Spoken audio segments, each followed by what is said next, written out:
to measure heart rate on POCO X8 Pro, first of all, start by opening the settings, go all the way down to the additional settings, and also I'm gonna check this, how it looks with a comparison into the Apple Watch Series 10.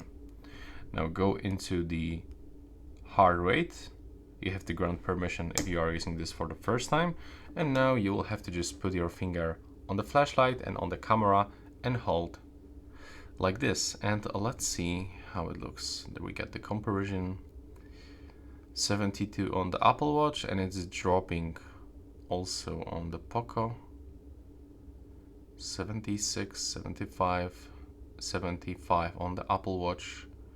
So it's actually close into the Apple Watch, but there was one rise to 80. That's something that didn't actually happen on the Apple Watch, so maybe it's not like fully accurate, but for me, for this specific test, it works not that bad. But of course, to say if it is actually correct, we have to measure this multiple times for multiple people. So I would just treat this as a cool feature, not a real medical device.